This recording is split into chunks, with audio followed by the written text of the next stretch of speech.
हर दिन एक भिखारी दरवाजे के पास आकर भीख मांगता था और घर का मालिक हमेशा घर के बाहर आते ही उसे देखकर फिर जाया करता। कई बार उसके लिए गालियां भी बकता। वो कहता, तू जिंदा ही क्यों है? पूरी जिंदगी ऐसे ही भीख मांगेगा क्या? धरती का बोझ क्यों बना बैठा है? और कभी कभी उस भिखारी को गुस्से में वह धक्का भी मार दिया करता। इतना कुछ हो जाने के बावजूद भिखारी के मुंह से सिर्फ यही निकलता कि भगवान तुम्हारे पापों को माफ करे। एक बार सेठ को धंधे में बड़ा नुकसान होने की खबर मिली। सेठ बहुत परेशान था कि तभी उसके दरवाजे पर वही भिखारी आया। गुस्से में अपना आपा खोते हुए सेठ ने उस भिखारी को पत्थर दे मारा। पत्थर लगने के कारण भिखारी का सर फूट गया और उसके सर से खून बहने लगा। फिर भी दर्द से कराहते हुए भिखारी ने इतना ही कहा, भगवान तुम्हारे पापों को माफ करे। भिखारी वहां से चला गया। सेठ सोच में पड़ गए। भिखारी को पत्थर मारा, फिर भी उसने सिर्फ प्रार्थना की। सेठ का गुस्सा शांत हुआ। सेठ का मन शांत हुआ भिखारी का रहस्य जानने के लिए। सेठ ने भिखारी का पीछा करना शुरू कर दिया। भिखारी जहां जहां जाता सेठ उसके पीछे जाता। सेठ ने देखा कि कोई उसको खाना देता, कोई उसको मारता, कोई अपमानित करता तो कोई गाली देता। लोग भिखारी के साथ चाहे जैसा व्यवहार करते, लेकिन भिखारी सबके लिए एक ही प्रार्थना करता, भगवान तुम्हारे पाप माफ करें। अब रात होने को आई थी। भिखारी अपने घर जाने के लिए लौटा। वो अपने घर पहुंच गया, लेकिन सेठ अब भी उसका पीछा कर ही रहा था। एक पुरानी टूटी हुई खटिया पर एक बूढ़ी औरत लेटी हुई थी। काफी कमजोर और बीमार लग रही थी। वह भिखारी की पत्नी थी। अपने पति को वापस आता देख वह खाट से उठ खड़ी हुई। पत्नी ने अपने पति के भीख वाले कटोरे में देखा, उसमें सिर्फ आधी बासी रोटी थी। उसे देखकर वह बोली, आज बस इतना ही मिला?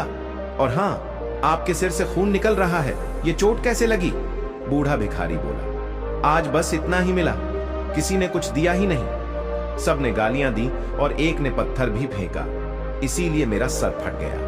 एक गहरी ठंडी सांस लेकर बूढ़ा भिखारी फिर से बोला, यह मेरे ही पापों का फल है। तुम्हें याद है कुछ सालों पहले हम कितने अमीर थे?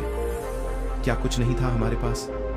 हमारे पास हर चीज जरूरत से ज्यादा थी, लेकिन हमने कभी दान नहीं किया। और उससे भी बुरा हमने उस अंधे भिखारी के साथ किया जो हमारे द्वार पर भीख मांगने आया करता था। बूढ़ी पत्नी की आंखों में आंसू आ गए। वह बोली, हाँ, हम उस बेचारे अंधे के साथ बहुत बुरा करते थे, उसका अपमान करते थे, उसे खाने के लिए रोटी की जगह कागज दिया करते, उसका मजाक उड़ाया करते और कभी कभी मारा भी करते। मैंने कभी उसको रास्ता नहीं दिखाया। एक बार मैंने उसके मुंह पर मिट्टी भी फेंकी थी और वह हमेशा दुखी होकर यही कहता कि भगवान तुम्हें तुम्हारे की सजा देगा, भगवान तुम्हारे पापों की सजा जरूर देगा। उसका श्राप सच हुआ और हम इस दुख भरी जिंदगी में आ गए। भिखारी बोला, हाँ, उसका श्राप सच हुआ, इसलिए मैं किसी को बद्दुआ नहीं देता। चाहे कोई मेरे साथ कैसा भी बर्ताव करे, मैं हमेशा उसके लिए प्रार्थना करता हूँ। मैं नहीं चाहता कि कोई भी हमारे जैसे जिंदगी का अनुभव करे, किसी को भी हमारे जैसे दुखों का सामना करना पड़े। वो नहीं जानते कि वह कितना बड़ा पाप कर रहे हैं, इसलिए अनजाने में हुए पाप की ऐसी सजा किसी को भी मिले मैं नहीं चाहता। सेठ वहीं पर छुपकर ये सारी बातें सुन रहा था। अब उसे सब कुछ समझ में आ गया था। भिखारी और उसकी पत्नी ने वह आधी रोटी मिल बांट कर खाएं और भगवान को धन्यवाद बोलकर सो गए। अगले दिन बड़ा भिखारी फिर से भीख मांगने गया। सेठ के घर के पास जाते हैं। सेठ ने पहले से गर्म रोटी या उसके लिए निकाल कर रखी थी। उसे देते हुए सेठ विनम्रता से बोला, माफ कर दीजिए बाबा, उसे बहुत बड़ी गलती हो गई। बूढ़ा भिखारी बोला, भगवान तेरा भला करे। इतना कहकर वह आगे निकल गया। इस कहानी से जो सीख लेने लायक है वह बड़ी ही सिंपल है कि आदमी चाहे किसी के बारे में बुरा कहे या भला करे, लेकिन भगवान सिर्फ कर्म के हिसाब से उसको फल देता है।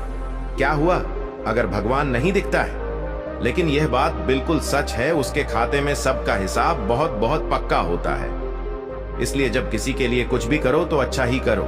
हमारे चैनल कृष्णा मानव सेवा को सब्सक्राइब कर ले और बेल आइकन को ऑन कर ले, और इस वीडियो को अपने भाई फैमिली में रिश्तेदारों के साथ ज्यादा से ज्यादा शेयर करें। मिलते हैं फिर एक नए वीडियो के साथ, तब तक के लिए स्वस्थ रहें, मुस्कुराते रहें।